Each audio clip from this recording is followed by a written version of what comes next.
It's a pants-free Friday here at the First Run. This is your host, Chris Scalzo, with... Matt Howell, wearing pants. What? God damn. On this episode of the First Run, Matt and I are going to discuss The Lodge, the latest art house horror film to hit the theaters.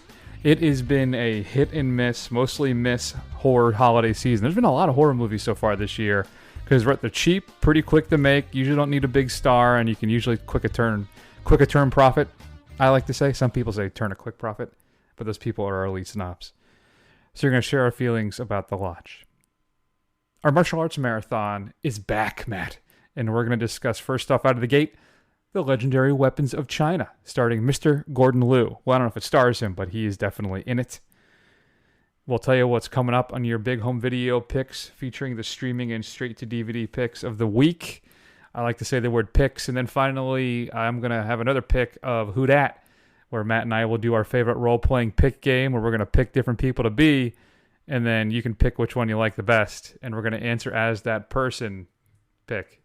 So let's start everything off with a clip from The Lodge. We're leaving. I need my pills, and we're just gonna walk to the nearest town and call your dad, and then he's gonna come pick us up. So you have to pack your things. What are you talking about? We can't leave.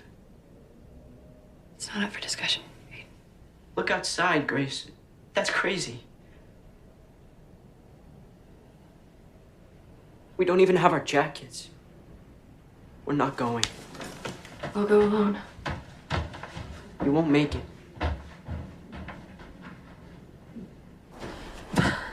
Grace.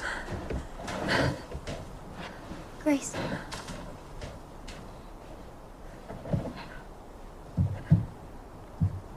Don't go. You little bastard. All right, Matt, why don't you tell the fine folks at home what is The Lodge all about? But try and avoid spoilers as much as possible, because let me tell you, I think you need to walk into this thing as cold, pun intended, as possible. All right. Riley Keough plays Grace, a woman who has become involved with a man who has two children and whose previous wife and their mother died under tragic circumstances. They decide to go on a holiday trip to a lodge out in the middle of nowhere in the dead of winter. He leaves them alone together, and things start to unravel based off of stuff in the past, maybe supernatural things going on. Just really a claustrophobic house of terror that the Lodge is. So, Matt, I'm curious if you agree with me. Is this the opposite season horror film of Midsommar, or is this a bit of a whiff of an art house horror film attempt? That's interesting. I wouldn't have compared it to Midsommar. I guess maybe from the sense of the bleakness of it. Sure. And I think the fact that the winter setting is a lot more, I guess, typical. It kind of sets you, if you're into the kind of horror stuff like we are, it sets you into a particular mindset. It's something much more familiar, being kind of alone in the winter, whereas Midsommar being alone in bright daylight in the summer is not something you would expect for horror things to happen. But I think this is kind of in line with Midsommar and Hereditary, these kind of brutal, I want to say almost one-timer like kind of films that you want to watch. I mean, they're very effective, but I can't say that I necessarily have fun watching them like you do with some of the horror movies that I adore. Yeah, I view this kind of as a winter companion piece to Midsommar. There seem to be a lot of similarities in here. I don't want to mention too much, right? But Grace's past and her associates, I guess is one way of putting it, right, play a major role. It is... I walked out of this thing, or I should say when the credits started rolling, I was like, damn. So this film kind of features, I think, more of the horror of potentially mental illness and trauma with just a dusting maybe of some supernatural thrills. And this is more about creepiness. There are very few, I think, if any, jump scares. Is there a couple, maybe? I'm hard-pressed to remember. Yeah, I mean, I guess what I remember there being, I mean, it was pretty light. I mean, there's not really much in the way of jump scares. No, but it felt to me as kind of a throwback to the more mythological horror of the 70s.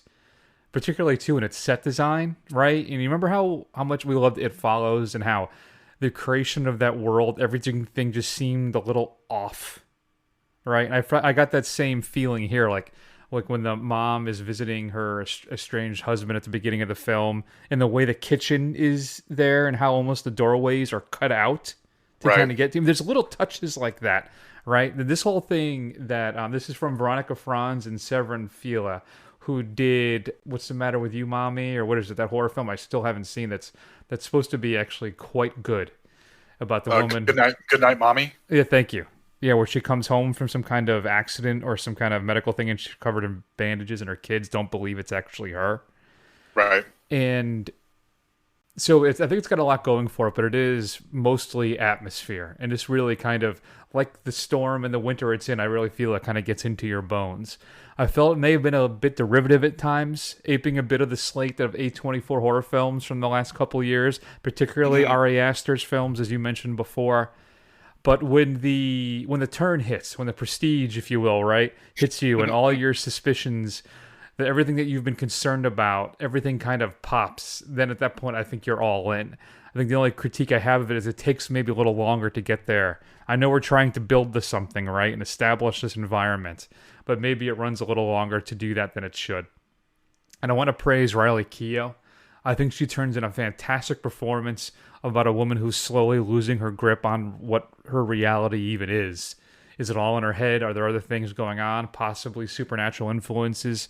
I don't know. And what's interesting too is that for the most of the runtime of the film, it keeps you guessing, and it doesn't really kind of explain what everything is. But then when that turn hits, and I specifically remembered, oh, that's right, because I saw that, and I saw that, and I remember that, and everything kind of just slides all into place, and I think it comes together rather nicely. So I really kind of enjoyed this thing. Yeah, me too. Although you bring up an interesting point, I was kind of thinking about this. Is this type of film, like, how many more of these do you think we're going to get? Like, I feel like horror seems to kind of go in waves. You know, you had the wave of kind of resurgence of slasher films when Scream came out, and then you had the kind of torture porn, gore fest kind of stuff that was led by, Saw Hustle, read by, a lot of the French Revolution, new horror wave stuff as well. So, like, we're kind of into this. We seem to get these kind of slow burn, very effective and very befitting of the term horror, but I wouldn't say that they're like fun, let's watch them again kind of thing. And we've had a lot of those. I mean, it Comes at Night, The Bitch, and they're all various levels of success. Hell, you could even argue The Lighthouse. I don't know how long do you think this trend is going to last before it kind of burns itself out? I mean, I feel like something's going to come along, and maybe it's going to be Candyman or something like that, where it's going to be this kind of blast of like old school horror fun kind of thing. That's kind of bring everything back around and maybe do away with these. I don't know. I feel like, here's the thing. I think kind of the cinematic kind of world has changed over the last few years. The landscape is very different now, where you have a lot of big tentpole films, right? You have your MCUs and Star Wars and all that stuff, and that's where the vast production companies spend a lot of their money to focus on, because that's your biggest return for profit. Another one is horror, like we mentioned in the beginning of the film, where you can make something relatively cheap and do quite well with. But I think there are more studios now, looking at the success of A24, who are willing to gamble with some people and make some more art house kind of horror, these throwback to these Italian giallo type things. And I think that, I don't know if it's a wave. If it is, I think it's going to last quite a while. I don't see this going away in the next year or so. I think that there has clearly been established an audience there, because not only do the people show up, they do really well as well. So I think that these will be around for a while. Maybe we'll get a nice balance. Now, and plus, I think Candyman is going to be heavy, even probably more so than the original with the social context. And I'm getting a very David Cronenberg vibe. I'm assuming you saw the trailer that came this morning? I did. Yeah, I did, yes. So I'm getting and this may be spoilery, so you may want to jump ahead a minute or two. But I get the vibe that he is becoming Candyman, right? He's slowly turning into this this malevolent, vengeful creature. So I think there's going to be heavy social commentary because of Jordan Peele's involvement in that. But maybe, yeah, it will be kind of fun, artsy. I mean, fun in slasher horror-y. And maybe some people have an issue with Us that maybe it was a little too cerebral. But I think that the cerebral kind of classic, these horror thing, I think it's going to be around for a while, long story short. I don't see it going away anytime soon, which is fine. I mean, heck, they're going to have that new Saw film that Chris Rock is heavily invested with, right? Yep. I'm kind of curious to see what that's going to turn out to be. I think hopefully we're in maybe for just it's a change in the genre that will last quite some time. Yeah. What do you think? I mean, I think we're going to get certainly more of this stuff. I mean, Saint Maud and Antlers, and I mean, really looking forward to Answers because it looks like it actually has a monster in it. I think we're getting a lot of those. So I think you're right. That stuff is to stay. And then we have the kind of more social commentary kind of stuff spearheaded by Get Out and Us, and now it looks like Candyman to an extent. But I don't know. I'm still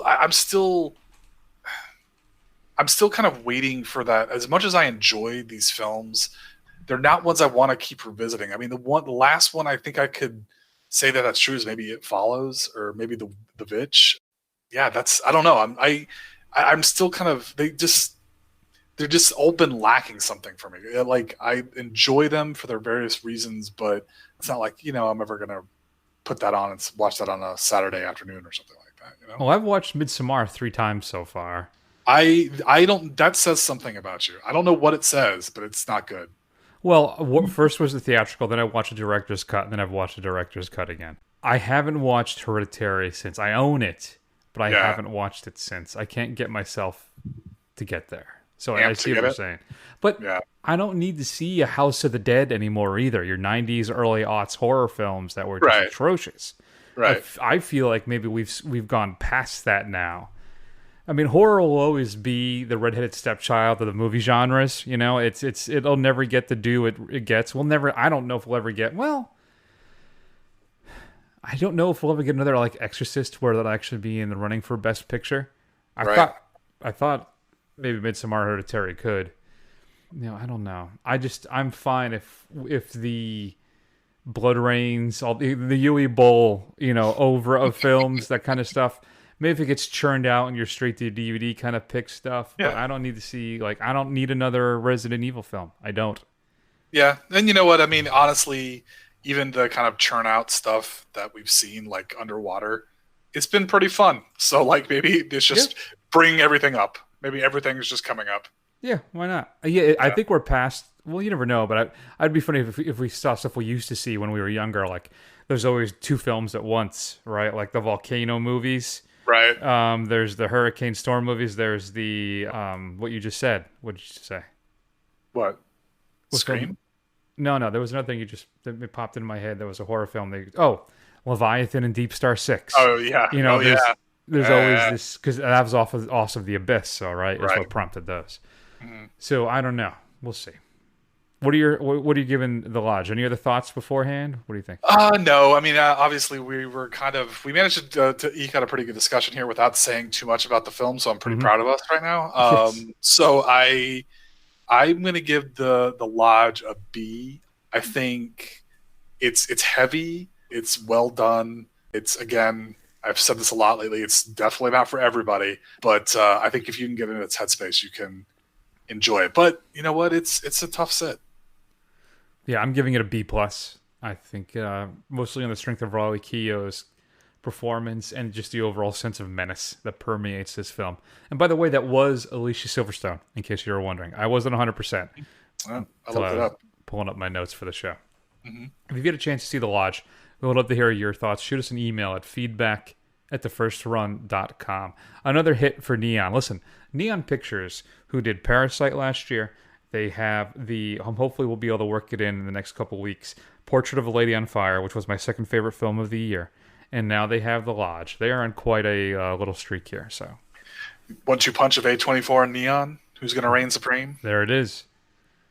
Moving on, Matt. Let's spend a few minutes and talk about what's coming up on Blu-ray and DVD this upcoming Tuesday, March 3rd. How long you need to stay? A night or two. Well, which one is it? 2 nights. Fine. We need some cash. How much? Enough to last us for a few days. What else? We need one of your cars. You kiss my black ass. He love them cars more than he love us. I ain't got no extra cars just laying around. What about the blue Carolina? Gotta shut up. And it's turquoise. I don't know how low-key we gonna be right around the turquoise Catalina. That's the whole point. We'd be hiding in plain sight. Do you agree to my terms or not? I ain't giving you no damn car. You owe me. So that is Jodie Turner-Smith with Danielle Kaluuya in Queen and Slim, a film that we wanted to do for the show. We didn't get a chance to. Matt will have to add it to the list later on this year. Includes feature commentary with the director Melina Matsoukas and writer Lena Waithe and more. Off the script, there's an interview about Lena Waithe and her script, behind-the-scenes look at the creation of the film, and more. A film currently playing on Shudder, The Furies, is getting its physical copy release. I think this is in my queue. I would like to see it. I just haven't had a chance to. A woman is kidnapped and finds herself an unwilling participant in a deadly game where women are hunted by masked men. Speaking of which, did you hear The Hunt is finally going to come out? I did. I've seen the trailer, or not the trailers, but I've seen the ads coming out. Yeah. I wonder if this is going to be worth it, or it'll be like, this stuff, these films kind of get this big hype when they get shut down or shelved for a while, and they don't always work out. Though for every one of your cabin in the woods, you have a Red Dawn, which is very, very true. God, that remake is so bad. Glenn Danzig's directorial debut of Erotica is coming out. It's a horror anthology that compiles stories from Danzig's line of comic books of the same name. Stories which focus on horror content that's often sexual and violent in nature, usually featuring scantily clad female protagonists. So, good for you, Glenn. Ne Zha, an anime film, is coming out. This is, of course, I did this in honor of James Baker of Pop Cult Net, who does a lot of anime reviews on his channel. The Primus extracts a mixed yuan bead into a spirit bead and a demon bead. I have no idea what any of that means. The spirit bead can be reincarnated in human to help King Zhao establish a new dynasty. The demon bead will create a devil and harm human. Ne Zha is the one who could be the spirit bead hero, but he becomes, and though their lives, and through their lives, and the furniture and future becomes a devil incarnate, because the spirit bead and the demon bead is switched. So there's that. Titans Season 2 is being released. I still haven't seen Season 1. I'm waiting for that HBO Plus thing, Matt. I'll try and check them out then. I do want to see the Swamp Thing, because I hear it's actually quite good.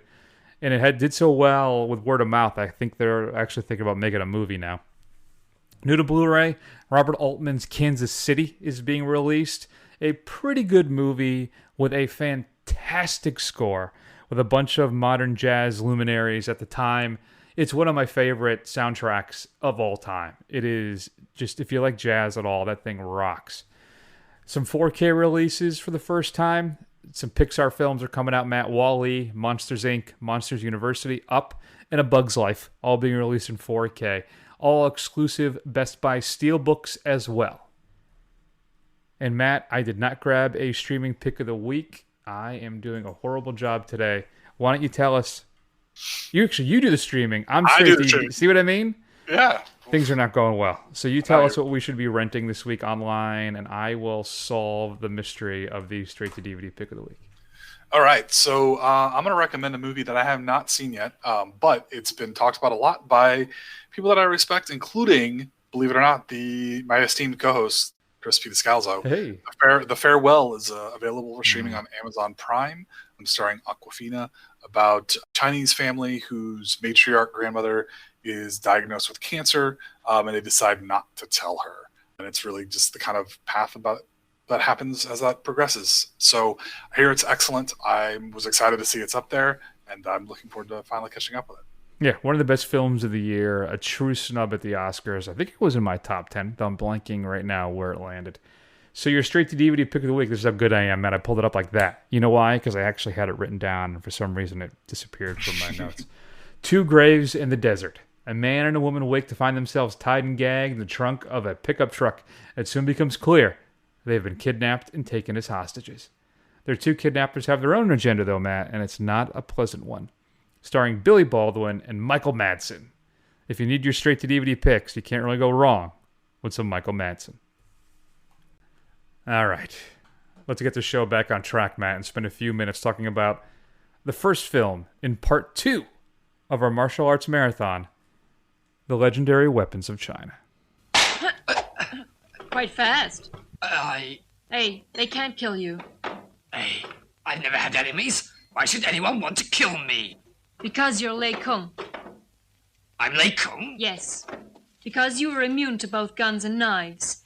You became the assistant master of the Yunnan branch. There's no such thing. Afterwards, Li forced you to train more Yiho pupils and make them immune to guns and knives, so as to help the Empress cut down on her expenses on arms purchases.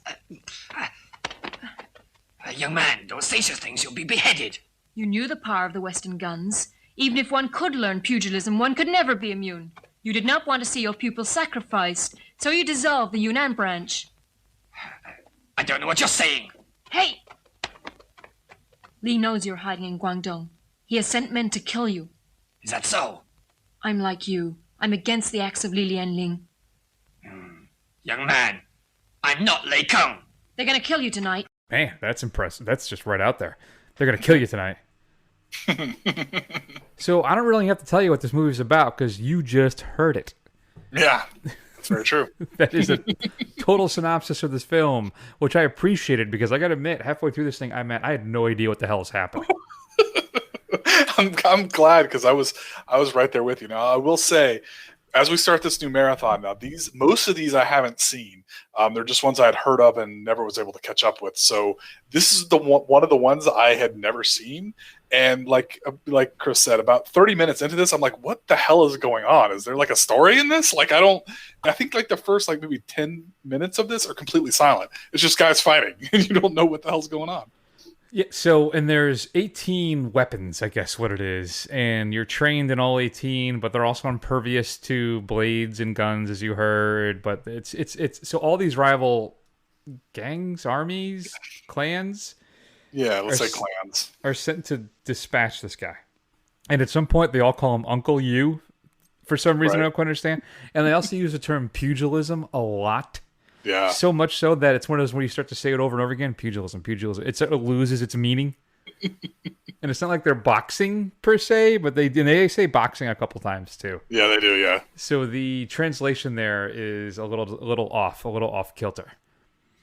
And I did truly appreciate the rope tension sound effects in the beginning of the film when they're just clenching their fists, or moving their fingers or moving stuff around. And let me tell you, the first 20 minutes or half hour of this, I was all in. I was having a blast. It's a martial arts comedy, right? If you're a fan of Kung Fu Hustle, I think you would enjoy something like this.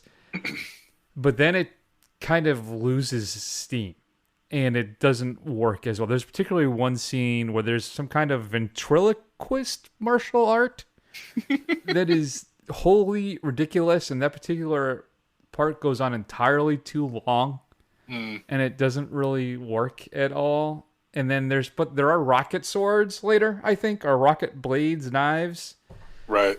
The thing is about these films, when we're watching these classic martial arts films, for me, Matt, is that it's all choreography. It's all one beautiful dance. All right? It's stunning to watch. It's fantastic to see how they memorize and do all this stuff, but it lacks an inherent brutality that, we get, though, in the Street Fighter film we watched, right? And some of the more grindhousey martial arts movies. But the ones like this, they're just there's no brutality in it. And I know it's also a bit of a comedy, but it just didn't hold my interest as much. And it loses its comedic edge about halfway through. So it was okay. It was a little subpar entry for me. What about you? What did you think? Yeah, I think this thing peaks when the fight between the cat and the mouse. I thought that was hilarious while they were doing that. But you're right. I mean, I think once they started kind of piling on, like the guy pretending to be Uncle You and the whole umbrellas, scene where he's demonstrating what a badass fighter he is with his cronies. It just, it doesn't hold my interest. And I think you're right. A lot of this is just kind of that stereotypical balletic martial arts stuff where it starts to lose its luster after a little while. It doesn't really hold your interest, unfortunately. So I'd heard good things about this, but obviously it's a bit of a letdown. We're starting on a low note here, Chris. Unfortunately, and the Foley work on this thing too it's just monotonous. The clanging and the ching ching. I mean, they do a pretty good job of matching the weapons and stuff, but it's after a while you're like, okay. And the end of the film too, the big climactic fight scene, which I think runs for like almost 20 minutes. Right. It feels like, it's only an 8-minute duel according to the notes. Wow, okay. But it felt like it ran entirely too long because I got to work their way through all of the weapons, right, each time. And what's fun too is that even though I couldn't see it, it would pop up in Cantonese what the name of the weapon was, like in the bottom of the corner. Right. But my subtitle didn't tell me which one it was. Though for the most part, I know what it was. So it just runs a little too long, and as you said, it kind of loses its luster, and you lose your interest a little more than halfway through. So, well, I'm hoping we're gonna have, which is, as I said in the beginning, I'm like, I don't even know if we need to watch another film. This is hilarious. There's a scene where a guy rips out his own eyes, another guy rips off his junk. I mean, it's crazy, but it's just. I'm going to give it a C+, just because Gordon Liu's in it. I don't know. Yeah, I gave it a C. Kind of really middle of the road kind of stuff. So I know two of these. I've seen two of these, and I think you're really going to enjoy two of them. And I'm really looking forward to Crippled Avengers a lot. Which I have not seen. So we'll have to see if our next entry of One Armed Swordsman improves on what we've got so far. Hopefully. So The Legendary Weapons of China is streaming right now if you're an Amazon Prime member, and of course you can rent it at all your major outlets. If you've seen it, shoot us an email at feedback@thefirstrun.com. We'd love to hear your thoughts, as always. It's time to go to Funky. We're going to spend a few minutes playing our role-playing game. We have to answer our questions as the assigned person. So, Matt, let's start everything off with a little 80s nostalgia. We are disappointed. You were expected days ago, Destro. The shipment was difficult to assemble, and I lost more time climbing to this ridiculously melodramatic location. I designed the Cobra Temple to guarantee us secrecy and security. Now, what have you brought me?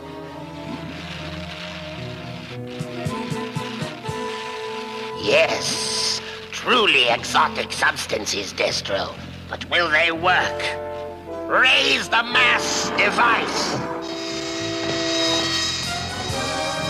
These three elements will fuel the device, and with it I shall bring the world to its knees.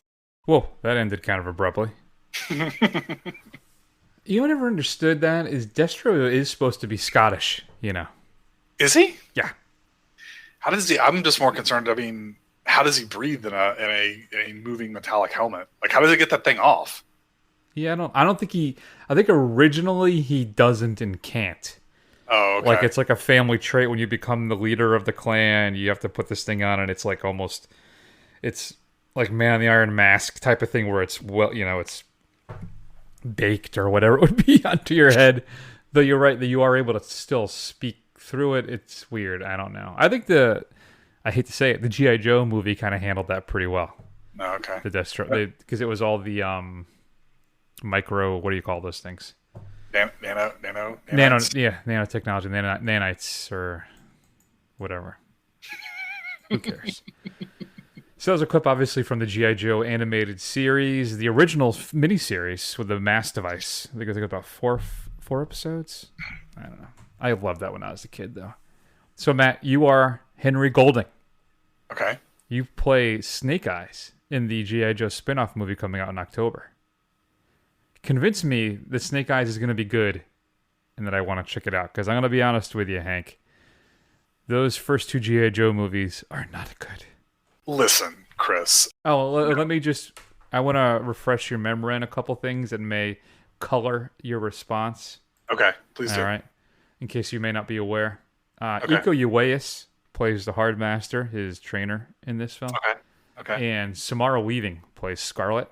Right. And it's directed by Robert Schwenke, as I'm sure you know, who directed Red, that Bruce Willis comic book movie, which is not bad. But he also did the couple of the Divergent films and R.I.P.D. So,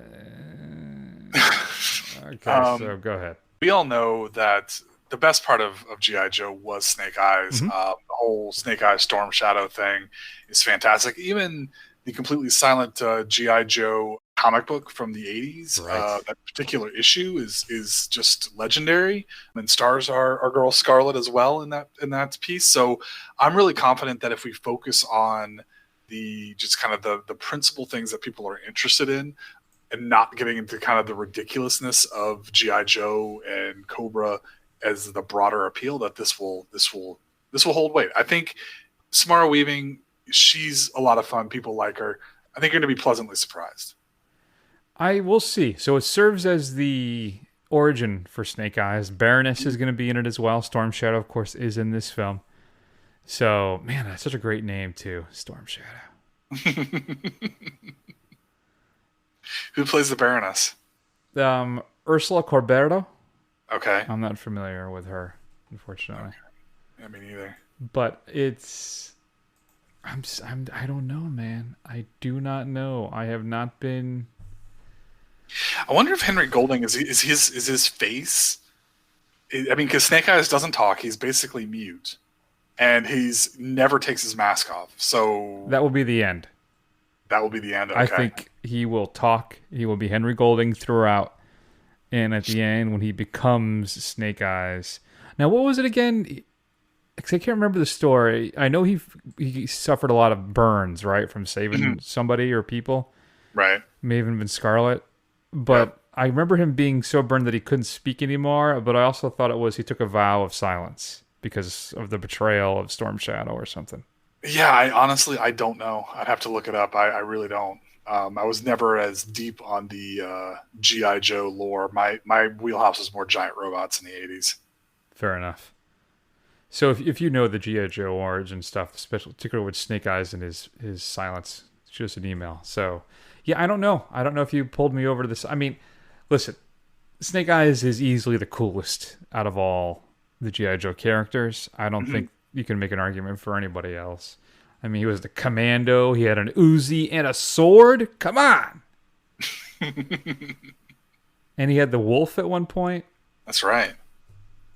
So that's enough, I guess, to get me to check it out. And Iko Uwais. Who am I? I mean, you're just, just a person, man. Yeah. Can't say no. Okay. So you're noted curmudgeon Harrison Ford. You are committed to working on Indiana Jones 5, but it's recently been announced that Steven Spielberg, he's out. Do you even want to do this anymore without Spielberg at the helm? Yeah, you know what? No, well, here's the thing. Crystal Skull isn't terribly good. And I wouldn't mind trying to go out on a high note again, like Last Crusade. Like maybe we should have left well enough alone, perhaps. Maybe. But listen, I get that Spielberg, my buddy Steve-O, we call him Steve-O, he doesn't have a lot of time left, right? There's nothing wrong with him. But when you get to a certain age, you got to start choosing your projects, right? And do you really want to waste that time making Indiana Jones 5? And really, the only reason to watch this thing is to see the combination of Spielberg, I guess, Lucas, and Harrison Ford. I think... Now, James Mangold is an accomplished director. He's done pretty well, and I think Ford v. Ferrari has really elevated his reputation. But I think we're done. I think we don't need to do this. I think we call it a day. We had a bit of a misfire with Crystal Skull. I'm going to be... How old am I now? Am I going to be 75? How old am I? When's my birthday? I can't remember. That's how old I am, is I can't remember. I'm 77. I will be 78 on July 13th. So, no, I think we're good. I think we're good. I'm all We're all set. done. What do you think, Harrison Ford? Because that was one of my questions as well. Oh, really? It was. I feel like, I've committed to this. I'm going to follow through all my commitments. We'll see what happens. I mean, I was in a movie with a CGI dog, for God's sakes. That's not even particularly convincing. So you know what? I'm on my last legs. I just need the paychecks. I need to kind of bank everything I can. It can't be worse than Crystal Skull, right? Even Kate Blanchett couldn't save that film. No, I can't imagine it could be worse than that thing. Good Lord. I was so disappointed about that. Yeah. I've tried to rewatch it. I mean, it starts off pretty well. And the idea of the commies, the Russians, it's a fun idea, and it makes sense time-wise. Here's the other thing, too. Is Indy going up against, like, hippies now? Like, what's the enemy going to be? It's gonna be he's going after Wall Street types. He's gonna break in there and whip their cocaine right off the mirrors. If we got a time jump, are we in the 70s and 80s now? Is that what it is? I guess. That is. It's gonna be like the old Indiana Jones, young Indiana Jones Chronicles, where he's like 1,000 years old, right. Like with one eye, hobbling around. Let me tell you, I this past 2 weeks I watched Patriot Games and Clear and Present Danger again. Yeah. Those are some good dad-tainment movies, man. They're great to have on in the background, too. They're solid. Yeah, they're really solid. So I also started to rewatch, I don't know why, because there's so many things I could watch, but Crimson Tide, too. That is awesome. I went on a Tony Scott bender. I started watching that, and then I started watching Man on Fire as well. Right. But Crimson Tide, man, that's almost a perfect film. It really is. Really? I haven't seen it in a long time. I mean, it's one of those films, like, when it's on, I'll just stop what I'm doing and watch it. But yeah, I guess I'll have to really sit down and commit to it and see what I think. You got Denzel, you got Gene Hackman, you got that Hans Zimmer score. Gandolfini's in that. Gandolfini, yeah, I was about to say Vigo. It's that thing is stocked. All right, who am I? I don't know. Who are you?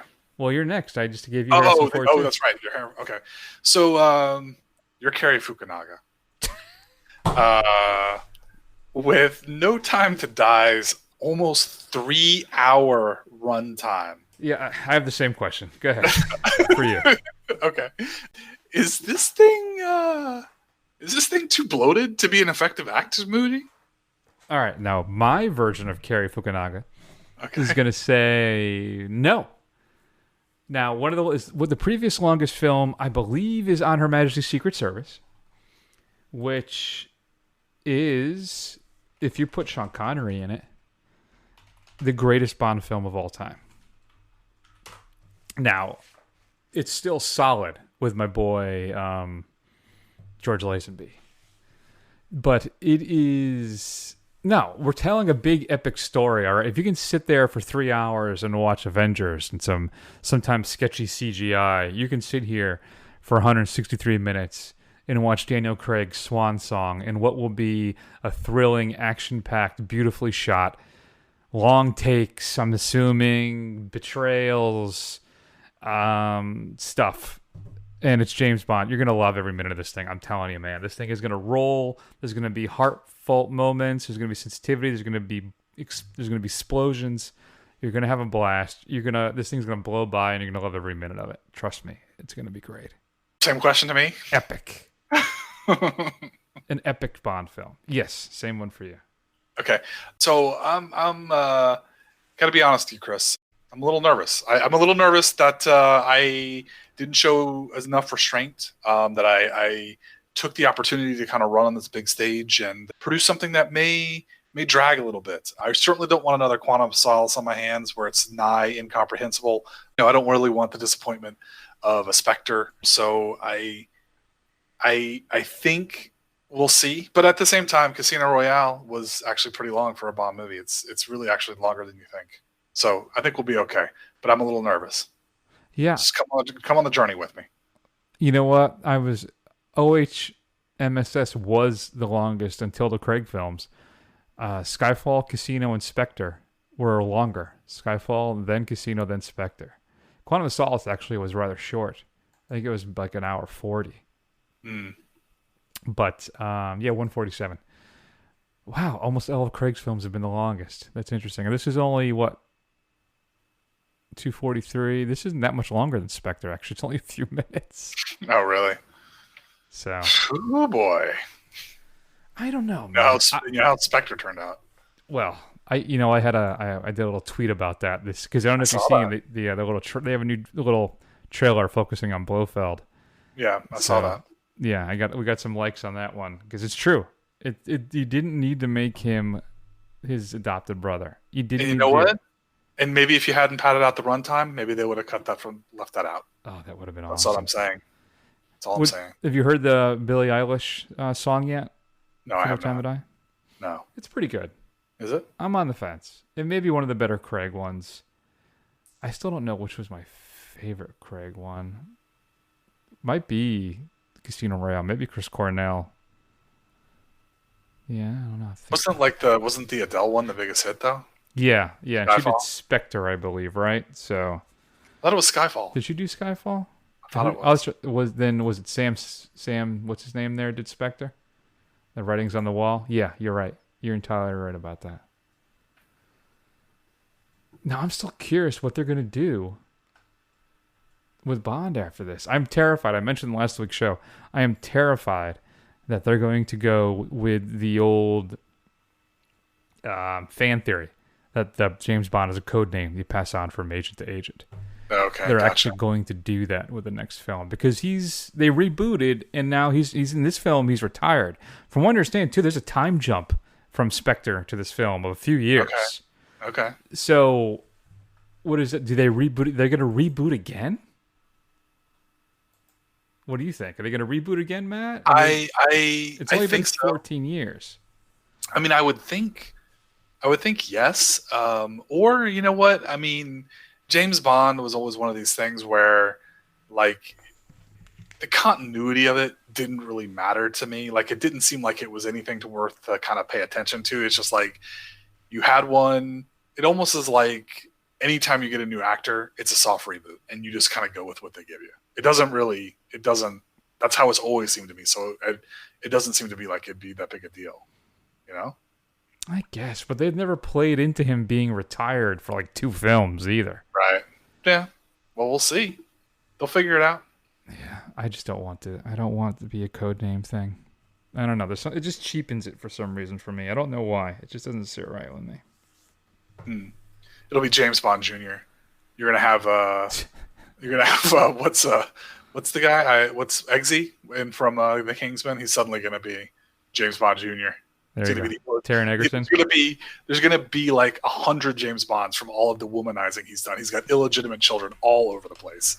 Maybe it'll be a Crisis on Infinite Earths. Maybe they'll pick one from their alternate timeline.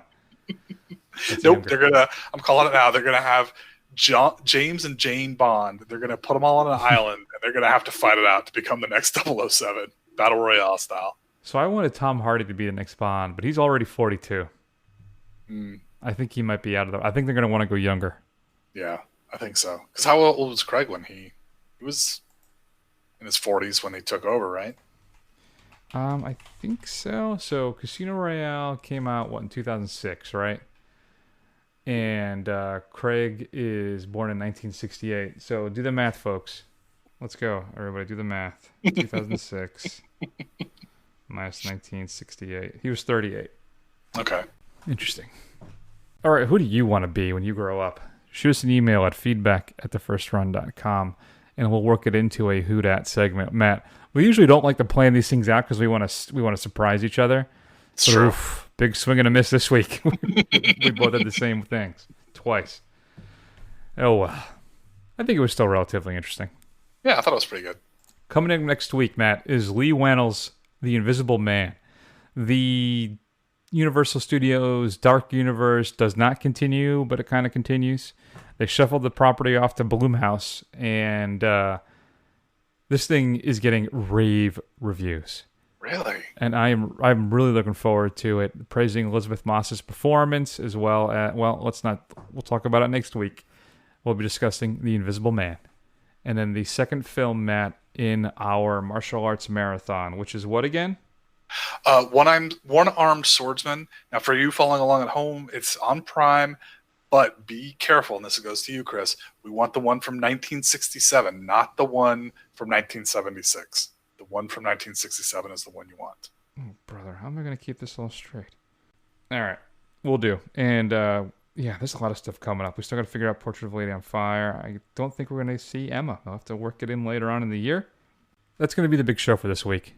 As always, check us out at thefirstrun.com. We'll have access to everything. You can also find us on YouTube, Facebook, Instagram, and Twitter. Do a search for The First Run. Scroll, scroll, scroll, and you will eventually find us. Go over to Apple Podcasts and give us a review. It'll help other people find the show. And that's going to be it for this week, Matt. I want to tell, as you know, if you listen to the end of the show, we have stingers every week. This is a special one because of how incredibly dark it is if you just sit and think about it for a couple seconds. So we're going to go ahead and take an extended break, and we will see you all soon.